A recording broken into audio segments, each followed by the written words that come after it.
We have lots to discuss here in today's video, including lots of offseason trade and UFA speculation around teams like the Toronto Maple Leafs, Vancouver Canucks, Minnesota Wild, and the Buffalo Sabres. Plus, could we see a return of longtime NHL veteran Jonathan Toews? Lots of speculation. He's looking for a contract. He wants to play next year's. Plus, is next year the last year of Alexander Ovechkin? Based on information that went out to season ticket holders, some believe that to be the case. Plus, we have more big updates on the NHL Face-Off series on Amazon.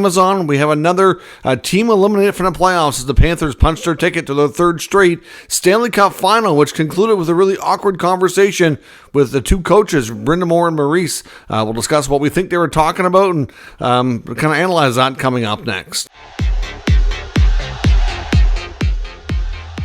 So welcome back to another video here at Top Shelf Hockey. As I mentioned, we have lots to talk about. It really is a jam-packed news type of video, so you certainly want to pay close attention and listen closely. There's a lot of items we're going to go through here. A little bit of rapid fire here in just a few minutes. But first, I want to start with the Stanley Cup playoffs. We saw the Florida Panthers punch their third straight ticket to the Stanley Cup final. For the sixth straight year, a team from the state of Florida will be representing the Eastern Conference.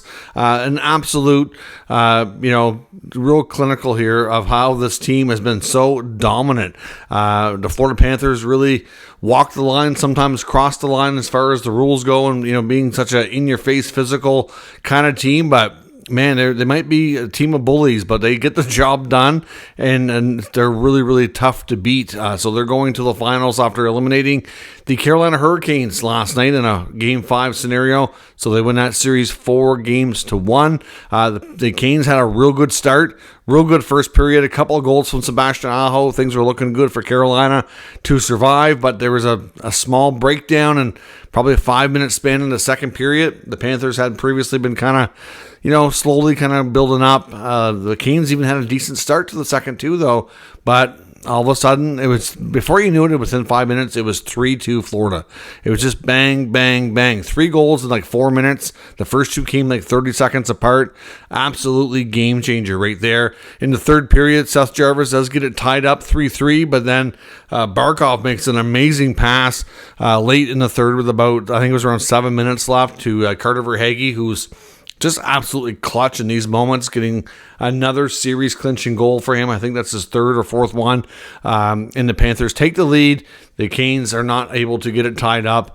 And then here we are. The game's over. Panthers hit the empty netter on a goal from Sam Bennett when he comes out of the penalty box.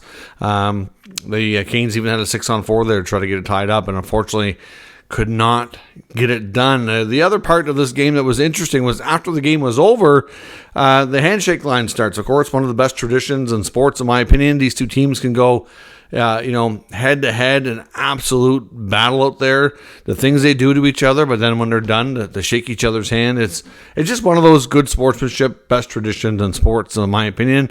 But we know Paul Maurice came off his bench and walked straight over to the Canes bench to greet Rod Brind'Amour to shake his hand. Now, lately, and I'm not sure exactly how long it's been ongoing, but it feels like it's been a while that the coaches has been getting in line with the players and shaking hands with the other team as well. Paul Maurice decided in Toronto in the previous round that he didn't think that was right and that the coaches shouldn't be doing that. That's for the players. And they ended up having a really awkward conversation. I'm not sure. I mean, Maurice was asked about it in his post-game presser, and he did say it was about the handshake line, kind of explaining to Rod that he doesn't think that the coaches should go into the handshake line. That should be just for the players, not for everybody else, and that that's just the way he was feeling about it. But it's funny because you look back, and I went back and checked, just thought I was maybe losing my mind, but like looking back to earlier in this round or this year's playoffs against the Lightning, Maurice was in the handshake line, shaking hands with Tampa. You go back to last year's Stanley Cup final when they beat the Edmonton Oilers, he was in the lineup shaking hands with the Edmonton Oilers. So it seems like it was just in the last round against the Leafs that suddenly he went over to Berube and shook his hand, and decided that he didn't think that was right. I mean, I'm not really saying Maurice is wrong. It just seems weird. I know some people were criticizing Paul Maurice, kind of saying that, you just beat them, you outcoached them, and now you're kind of like rubbing it in, telling them you're better as well. Basically Maurice said that he felt at some point something changed. He said he doesn't really know when exactly this happened, but he said at some point he feels like maybe a coach wanted to get a little bit more spotlight or wanted to really shake hands with a particular player or something. He doesn't really know how it started, but doesn't think it should be something that they do. It just was really awkward for two guys that have a lot of history together and know each other extremely well.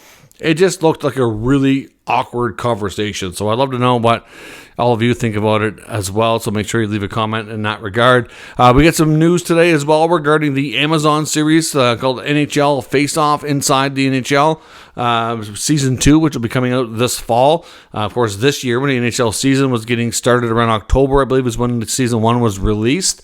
They followed a bunch of players behind the scenes with cameras and put together a bunch of interesting episodes to give us a look behind the scenes and look into some of their private lives and what goes on and things that we don't see, right? So it's a very interesting series. I thought it was great myself. I'm not sure what you thought of it. But prior to today, we only had heard about 4 names.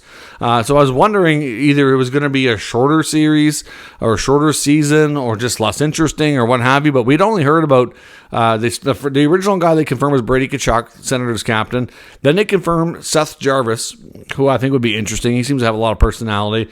And then the 2 guys in Columbus, of course, Sean Monahan, who we know probably had a very difficult year with everything going on after losing Johnny Gaudreau and going to Columbus to join his teammate. I'm sure that he's been through a lot, and to kind of get a glimpse of what all that was like. And then Zach Werenski, his teammate in Columbus as well. So we only knew about those 4 guys, but they put out the list today, and there's actually a lot more players and some interesting names that could make this series very, very interesting. We're getting Sidney Crosby. Marc-Andre Fleury is going to be involved in this as well. Anze Kopitar, Mikko Rantanen, Thomas Harley, and Wyatt Johnson of the Dallas Stars. Quentin Byfield of the Los Angeles Kings. Brendan Shanahan was another one which I found interesting, the former Toronto Maple Leaf president. So we'll kind of get a behind-the-scenes glimpse, I'm sure, of what his role was like and what was going on in his world while the Leafs were playing in the playoffs and ultimately came short against the Panthers. So be curious to see what they show from that. And once again, back from season 1, we are going to get more of Matthew Tkachuk and Willie Nylander. So we'll see how these are put together. Of course, last year we didn't really know everything. You just know who was involved.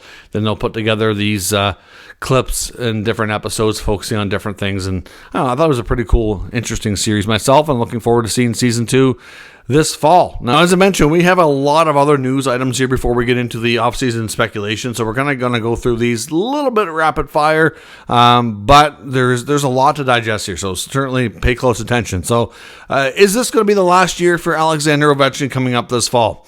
There was a letter that went out from Washington Capitals to the season ticket holders, and basically, from my understanding, it was a promotion to get season tickets for next year, because it was going to be the final year of Alex Ovechkin. Well, obviously, season ticket holders started sharing this information. They thought it was interesting.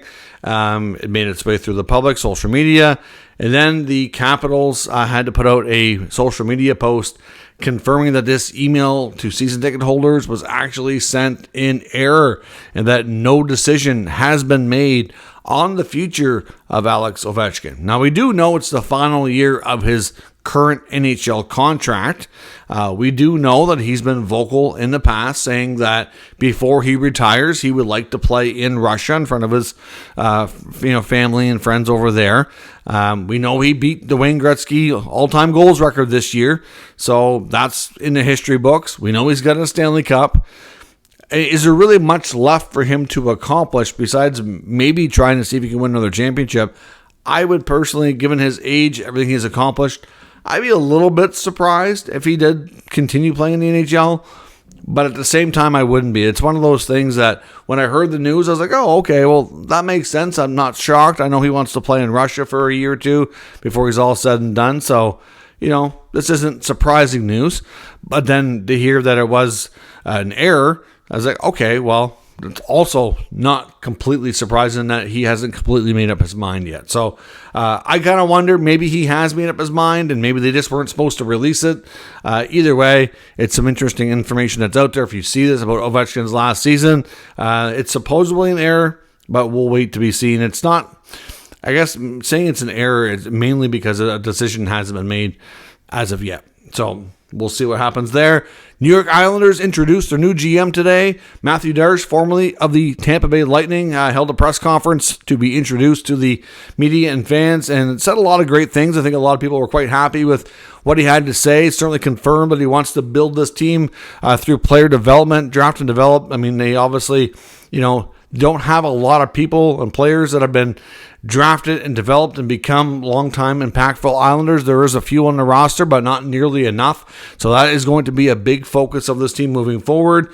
We do know that head coach Patrick Roy will be remaining in his role. He's not going to be removed or replaced right now, but they are changing out the staff. They've parted ways with assistant coaches Tommy Albaline and John McLean, so they're out, and Patrick Roy is going to be able to hire his own staff.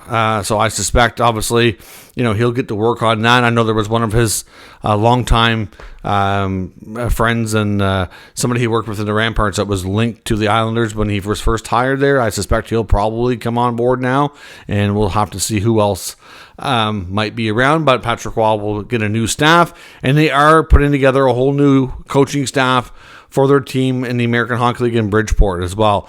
So obviously they haven't been pleased with how things have been handled there, and they're going to go with a whole new staff. There is probably more changes coming as well to the front office and other staff, but they haven't gotten to the point of making those decisions here as of yet. One of the other big things that Darche was asked about was, since the New York Islanders were fortunate and won the NHL draft lottery to get the first overall pick, is there any chance you'd consider trading it? There's obviously lots of speculation out there. And he said, basically, you'd have to make a crazy offer and knock my socks off to consider it. Otherwise, we'll be picking at number 1. So, again, that's what I would suspect him to say. Really, I mean, to make it known that the pick's for sale, probably, and it's not something you really ever hear.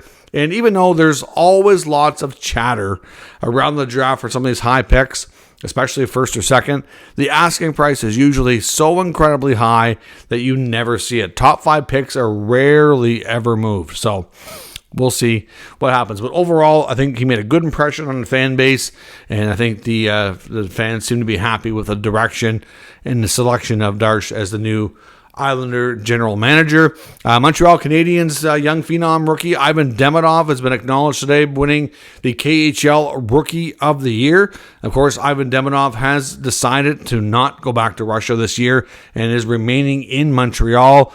He's going to be spending the summer around with the other Canadian players that are going to be around, and certainly doing a lot of training and learning the language, training, going through everything to really embrace and engulf himself here in the culture and everything around the team. So he did accept the award via a video, but certainly nice to see that he was still acknowledged for his strong performance over in the KHL before making the jump to the NHL this year. In San Jose, they've re-signed defenseman Shakir Mukhamadullin. He gets a 1-year contract at $1 million, so his contract was set to expire. He'll be back. And the Philadelphia Flyers have signed pending restricted free agent Tyson Foerster, who just returned from representing Canada at the World Championships with a pretty good performance over there, gets a 2-year bridge deal at $3.75 million. So Foerster had a pretty good run. I think it's fair to say he's been pretty productive, and I think this is a pretty good contract for both sides. Another 2-year bridge deal will allow him to continue to see what his ceiling is and where things go before making like a longer term decision. Utah has also re-signed defenseman Nick DeSimone. He gets a 1-year contract extension as well. He was set to be a UFA, and that is a value of $800,000. The Ottawa Senators might be getting back one of their players who opted to not re-sign last year, and that's prospect from Finland Lassi Thompson. Thompson, of course, was a former pick of the Senators back a number of years ago now. Spent a lot of time in the American Hockey League. Did get some NHL action, but was never able to secure a full-time NHL gig. Ended up playing in Europe last year, and there is belief from Bruce Garriock of the Ottawa Sun saying that there is some speculation that he may consider signing a 1-year, 2-way contract to come back to North America. Of course, the Ottawa Senators did make a qualifying offer to him, so they do hold his signing rights.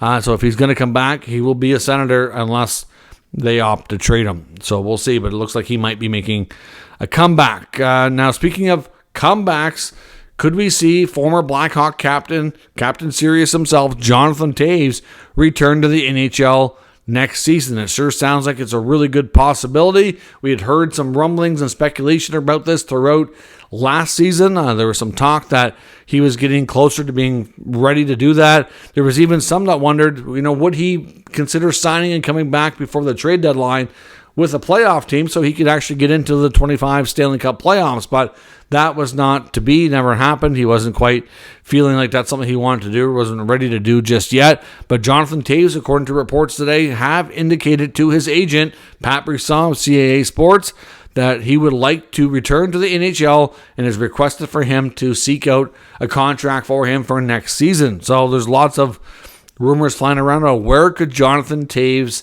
end up. He's been out of the game for 2 years, so you have to wonder, what could you expect? I mean, he was a heck of an athlete before, was a great player with a great history, but after being away for so long, is it going to take him a while to really, kind of recapture some of that? Where's things going to be with Toews? It's really difficult to say, to be honest. He may come in and not miss a beat. He could come in and take a real while to adjust again. It's really hard to say, but some teams that are getting, I guess you could say, the initial feeling around the NHL is that there's a pretty good chance that his hometown Winnipeg Jets are going to be showing a lot of interest, and people are saying that he probably would be interested to go there. Obviously, the Jets are a team that's been looking for centermen for quite a while. It seems like every year at the deadline, it's something that they have to go out and do. Obviously, the other part of that is that their captain, Adam Lowry, just had hip surgery and is going to be out for about 5 to 6 months, which means he's, for the first 1 or 2 months of the season, is going to be out of action. So they're going to be challenged with their depth right off the bat and losing a key player like that. So, if they can add a guy like Toews who could play hopefully a similar role to Lowry in a sense to be a good, responsible, a two-way centerman like he used to be, that could be a huge addition for them. I mean, there's also some people that feel there's a possibility that he could go out to the Anaheim Ducks and be a really good mentor to a lot of their young players, with the connection there to his old former coach, Joel Quenneville. We know that he was really fond of Coach Q and all the years they had in Chicago, so there is that connection as well. And there's bound to be other teams showing interest, but those are the two main ones that people seem to be talking about right now in the NHL world for potential landing spots for Toews. Now, another note as well, we know Brock Nelson was one of the top trade targets at the NHL trade deadline, ended up going to the Colorado Avalanche, and there is reports today as well that there is mutual interest between the Colorado Avalanche and Brock Nelson to re-sign him and for him to remain with the club, and that they're expected to pick up talks here throughout the early part of June to see if there's a fit that they can come to terms and keep him in the fold. Obviously, they gave up a pretty penny to the New York Islanders, including top prospect Cal Ritchie, which I was completely surprised that they were able to do that. I know the Avalanche really want to win, and if they would have put another Stanley Cup on their resume, probably a lot less asking questions. But to be honest, I don't know that Nelson's impact and fit was as good in Colorado as they were hoping for. And they fell short early in the playoffs. So, I can understand maybe give him more time to kind of get acquainted and how maybe it could be different in a second go at this. But just the asking price, I guess it might be in their best interest if he could stay, because they gave up a lot. So we'll see where things go on that front. Now, there's lots of other speculation around the league here today. We're going to talk about a few things. One will be the Buffalo Sabres. We know with the latest trade bait board that came out yesterday from Daily Faceoff's Frank Saravalli, he's talked a lot about the Sabres on various radio hits, the article he wrote, as well as his own podcast. And he's made it pretty clear that JJ Peterka is pretty unhappy. Now, we've talked about Peterka in the last few days, and that the reason he has him so high on his trade list is because of the player himself, who would like to have a fresh start and not happy with how things are going in Buffalo. And really, can you entirely blame him after 14 years out of the playoffs? A lot of people are unhappy. But what Frank was saying today, the concerning part, I mean, this isn't the first time this has come up, but it's been a little while since we've heard things, but they've lost guys in the past for being unhappy. That's a lot of the reason why Sam Reinhart left town. Look at Jack Eichel. That relationship went sour. He wasn't happy with the direction. Then, of course, there was the whole neck injury and how it was handled. Like, they've lost a lot of good players because of how their franchises run. And it's unfortunate. And he says that there's at least a quarter of the team that he knows of that is unhappy with the direction of the team and would be open to being moved. So you're looking at guys like, Jack Quinn's name has been out there. Peterka, of course, we heard. Some about Alex Tuck, and he's the hometown boy. We've got Ukko-Pekka Luukkonen's name is out there. He mentioned Matthias Samuelsson.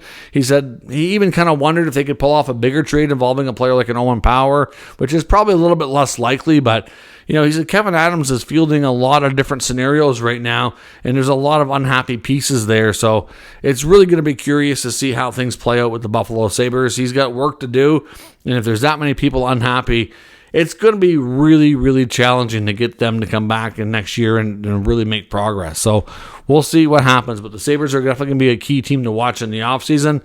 We learned a little bit more about the Minnesota Wild and Marco Rossi. We know Rossi's been a prime trade target that's been out there in the media for quite some time now. And the belief is that one of the reasons why they are more likely to trade him is because of his contract demands. He's had some productive seasons and is looking for a contract similar to teammate Matthew Boldy, around a 7x7 type of contract. The Wild don't seem to want to really go there with this kind of player. So that's why he's available for trade. They'd like to bring in a different kind of player.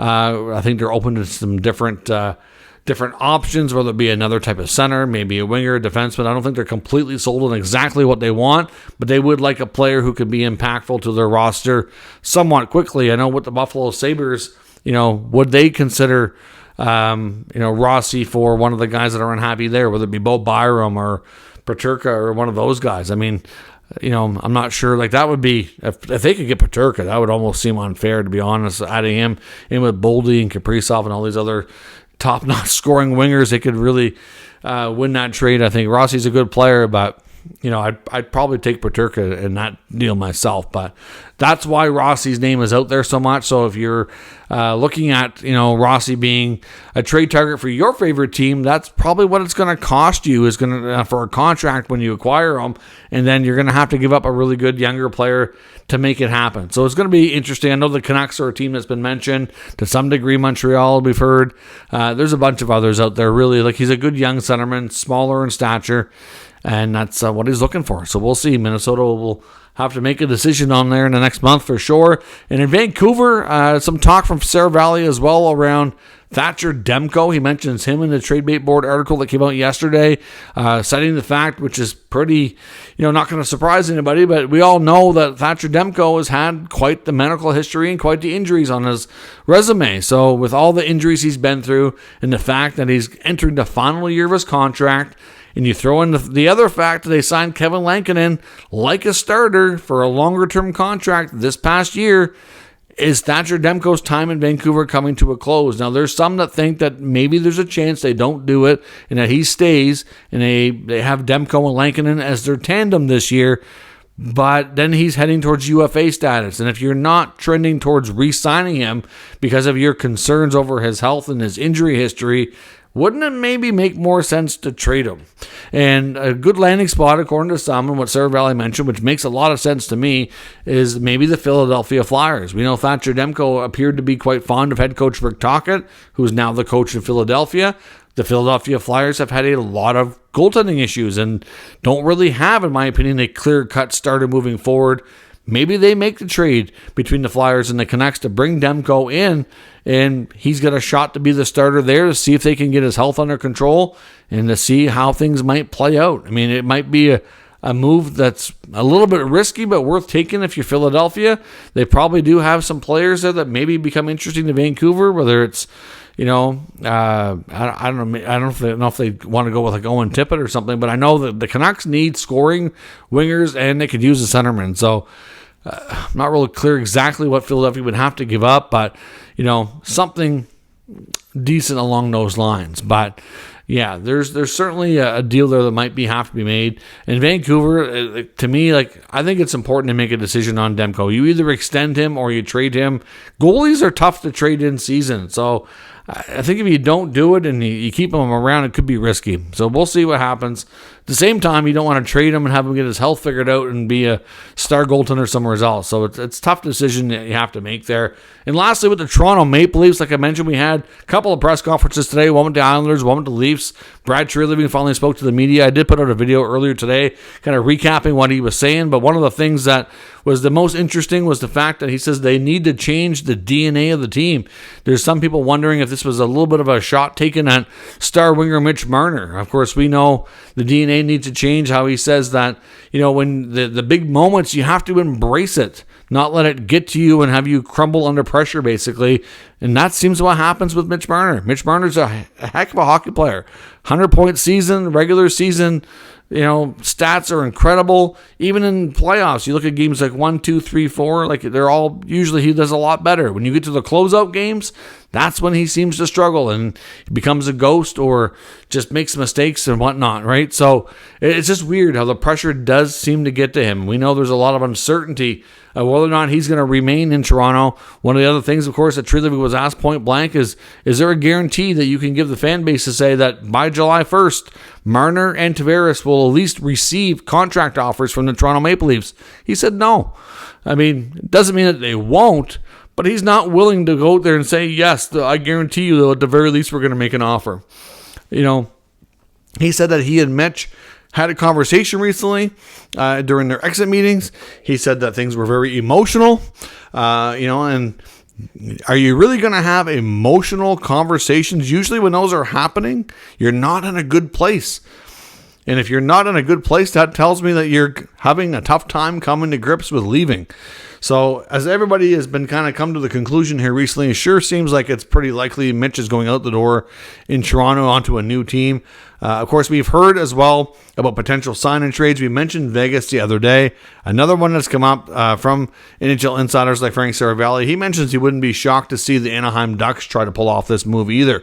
Obviously, in these teams that we're talking about, if they don't get a sign-in trade, it doesn't mean they won't be in the mix when it comes to free agency. The Ducks make a ton of sense to me. They've got a lot of young players that add a high-end talent like Marner who could go to a whole different market, kind of fly under the radar, have a whole different lifestyle. Maybe that's what he needs.